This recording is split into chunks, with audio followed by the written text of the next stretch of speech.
Vous pensez connaître les règles du jeu. Vous observez, vous ressentez, vous vous fiez à votre intuition. Les regards fuyants, les paroles tranchantes, les gestes brusques, tout cela, vous savez le repérer. Mais ce que personne ne vous a vraiment appris, c'est que les véritables fractures ne viennent pas des éclats visibles. Elles naissent dans les silences, dans les sourires trop doux, dans les présences qui s'installent sans bruit. Ce ne sont pas les tempêtes qui vous égarent, mais les brises qui changent subtilement la direction de votre esprit. Et si le danger ne portait pas de masque effrayant, mais un visage familier, si certaines âmes, même proches, même aimantes en apparence, agissaient comme des catalyseurs d'effacement intérieur. Il existe des dynamiques relationnelles qui ne cherchent pas à vous blesser, mais à vous remodeler. Des influences si douces qu'elles échappent à votre vigilance, mais si profondes qu'elles redéfinissent votre identité. Carl Jung, explorateur des ombres humaines, a passé sa vie à cartographier ces territoires invisibles. Là où la gentillesse devient un outil de contrôle, où la paix apparente cache une guerre silencieuse pour votre espace psychique. Aujourd'hui, nous allons nommer ce qui n'a pas de voix. 6 figures relationnelles, parmi les plus subtiles et les plus corrosives, que Jung nous a appris à reconnaître. Elles ne crient pas, elles ne frappent pas, elles s'infiltrent. Et une fois que vous comprenez leur schéma, vous ne devenez pas seulement plus lucide, vous devenez libre. Si vous êtes ici pour bâtir une forteresse intérieure, pour reprendre possession de votre énergie, alors ce voyage est pour vous. Et si cette exploration résonne en vous, n'oubliez pas que chaque geste de soutien, même un simple abonnement, nous permet de continuer à offrir des outils de clarté et de transformation à ceux qui en ont besoin. Ils ne frappent pas, ils ne crient pas, ils entrent, et l'atmosphère change. Ce n'est pas une présence bruyante, mais une densité invisible qui s'installe. Vous étiez serein, centré, peut-être même joyeux. Et pourtant, après l'échange, quelque chose en vous s'est déplacé. Une fatigue étrange, une culpabilité sans cause, une confusion qui ne vous appartient pas. Ce type de personnalité ne cherche pas à dominer par la force, mais à se délester subtilement de ses fardeaux émotionnels. Il ne vous attaque pas, il vous transfère. Ces blessures, ces peurs, ces colères non digérées prennent racine en vous, sans que vous ne sachiez comment. Ce n'est pas une agression, c'est une osmose toxique. Carl Jung appelait cela la projection, un mécanisme par lequel une personne, incapable d'affronter ses propres zones d'ombre, les dépose inconsciemment sur autrui. Et qui est la cible idéale? Celui qui écoute, celui qui accueille, celui qui ne se défend pas. Autrement dit, vous. Ce n'est pas toujours volontaire. Ces individus ne sont pas nécessairement malveillants. Ils sont souvent en détresse, mais leur douleur cherche un exutoire, et vous devenez le réceptacle. Ils ne disent pas « je souffre », ils insinuent que vous êtes la cause. Et à force, vous commencez à douter de votre propre lumière. Les philosophes stoïciens nous rappellent que la paix intérieure ne dépend pas des autres, mais de notre capacité à discerner ce qui nous appartient. Si chaque fois que vous affirmez une limite, on vous accuse d'être cruel, si chaque fois que vous protégez votre énergie, on vous fait sentir coupable, ce n'est pas une relation, c'est une emprise émotionnelle. Platon, dans son allégorie de la caverne, nous met en garde contre les illusions projetées sur les murs. Dans les relations humaines, ces illusions prennent la forme de sentiments qui ne sont pas les nôtres, mais que nous finissons par croire réels. Alors, que faire? Il ne s'agit pas de rejeter l'autre, mais de reconnaître le moment où l'on commence à porter un sac qui ne nous appartient pas. Ce n'est pas de l'indifférence, c'est de la lucidité. Ce n'est pas de la froideur, c'est de la clarté. La gentillesse ne doit jamais être un sacrifice de soi. Être compatissant ne signifie pas devenir le terrain d'atterrissage des douleurs non assumées. Le véritable amour commence par le respect de son propre espace intérieur. Il y a des êtres dont la présence semble irréprochable. Leur voix est posée, leur allure maîtrisée, leur vie semble alignée. Rien ne déborde, rien ne dérange. Et au premier regard, c'est fascinant. Leur calme inspire, leur contrôle rassure. On se dit qu'ils ont trouvé une forme de paix rare. Mais à mesure que le lien se tisse, une étrangeté s'installe. Ce n'est pas ce qu'ils disent qui trouble, mais ce qu'ils évitent. Les échanges restent en surface, les émotions sont esquivées, les vérités sont polies jusqu'à devenir lisses. Ce n'est plus une relation, c'est une chorégraphie. Et vous n'êtes plus en dialogue avec une âme, mais avec une façade. Carl Jung appelait cela le persona, ce masque social que chacun porte pour fonctionner dans le monde. Il n'est pas mauvais en soi, il est à même nécessaire. Mais le danger surgit lorsque le masque devient l'identité, lorsque l'image prend le pas sur l'être, lorsque la vulnérabilité devient une menace à l'équilibre artificiel. Les stoïques, eux aussi, mettaient en garde contre cette confusion.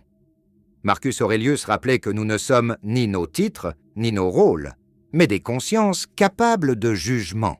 Pourtant, certains s'accrochent à leur rôle comme à une bouée, et toute émotion authentique devient une tempête qu'ils fuient. Face à ces personnes, vous commencez à vous ajuster, non pas parce qu'on vous le demande, mais parce que vous ressentez que votre vérité dérange.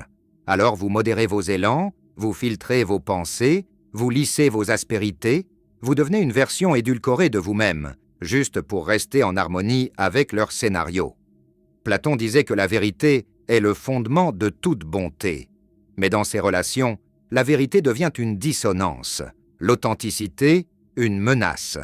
Et sans même vous en rendre compte, vous jouez un rôle dans une pièce dont vous n'avez jamais lu le script. Le coup est insidieux. Ce n'est pas seulement la relation qui perd en profondeur, c'est vous. Vous vous éloignez de votre propre centre, de votre propre voix. Et tout cela pour préserver une image qui n'est pas la vôtre. Aristote affirmait que la sagesse commence par la connaissance de soi.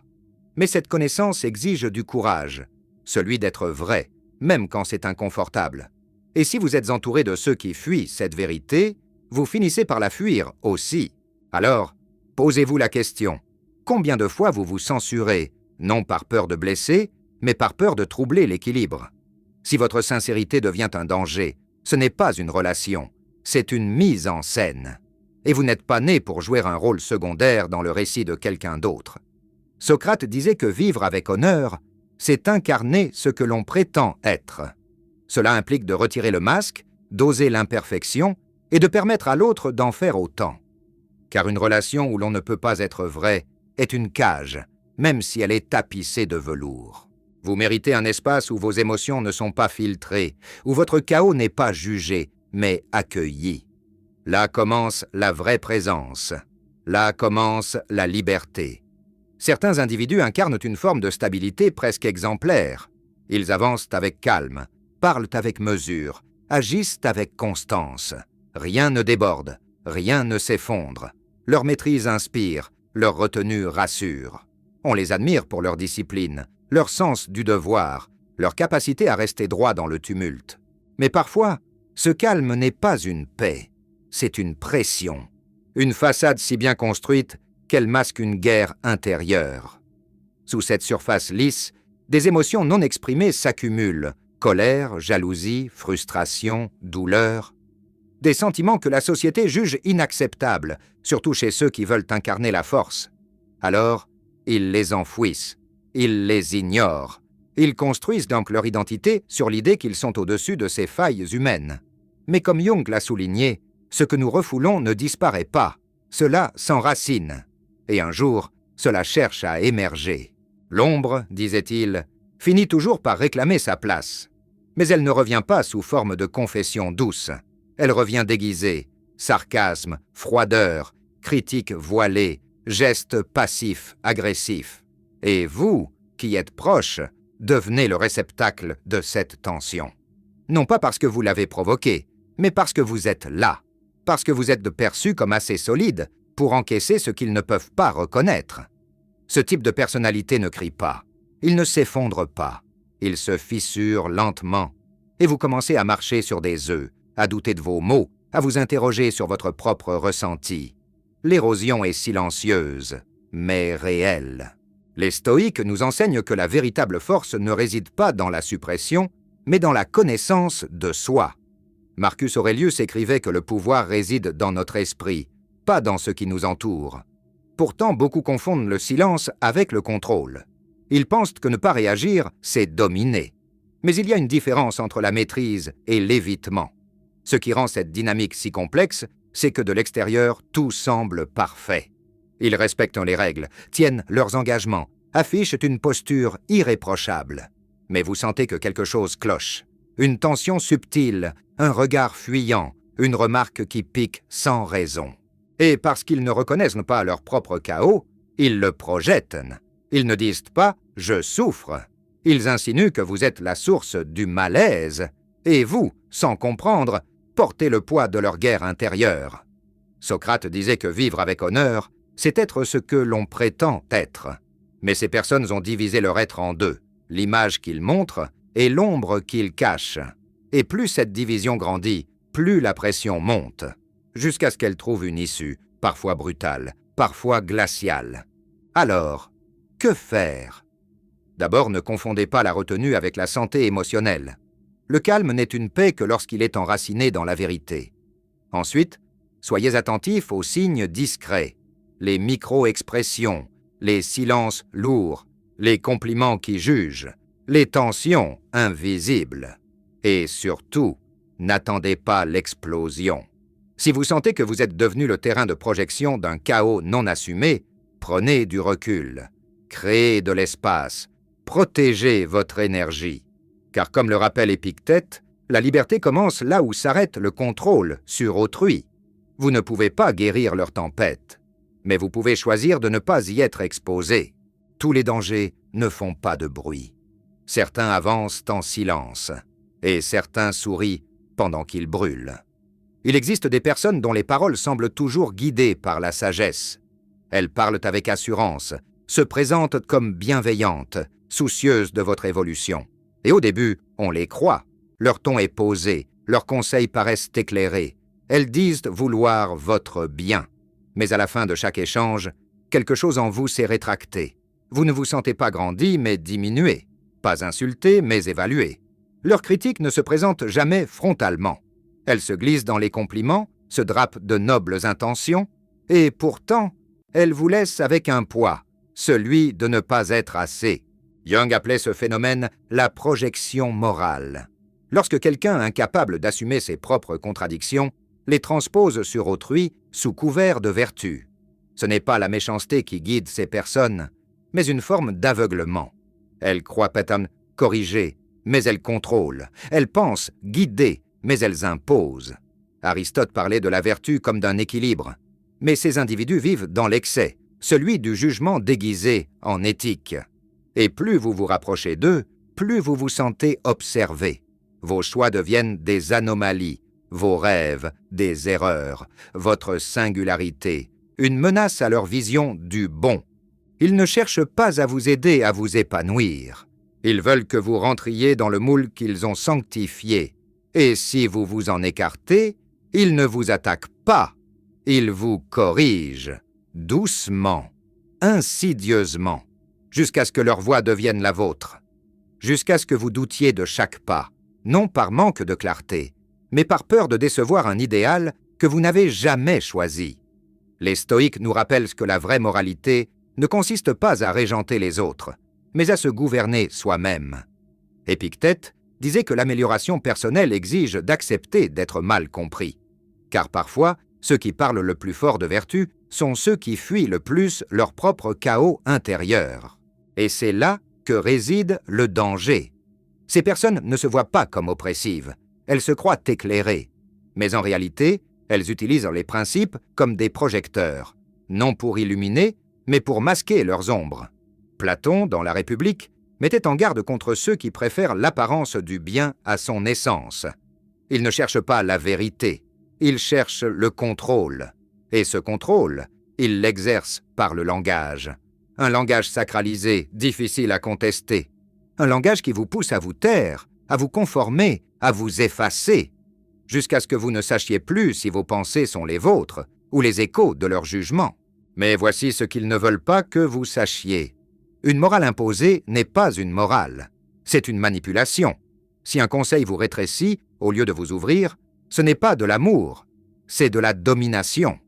Marcus Aurelius nous rappelle que la valeur d'une opinion ne dépend pas de son volume, mais de sa profondeur. Et ceux qui parlent comme s'ils savaient, sans avoir traversé le feu de la réflexion, ne font que réciter des dogmes.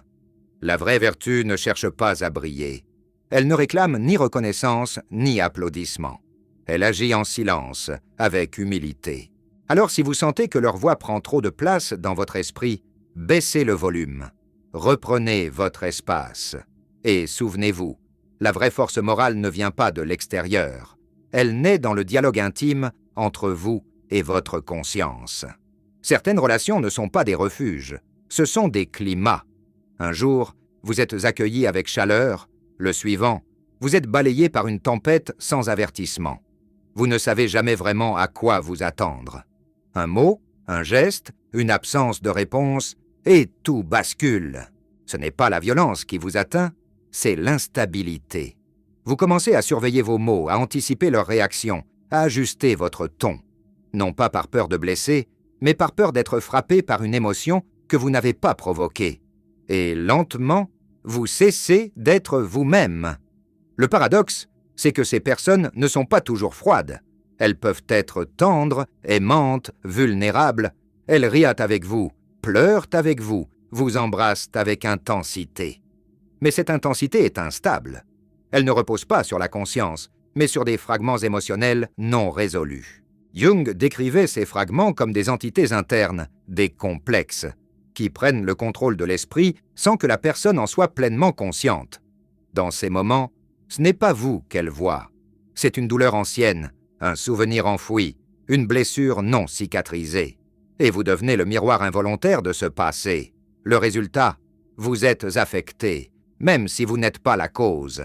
Vous portez les conséquences d'une guerre intérieure qui ne vous appartient pas. Et parce que vous êtes empathique, vous essayez de comprendre, de réparer, de prévenir. Vous devenez le gardien émotionnel, celui qui devine, qui apaise, qui absorbe.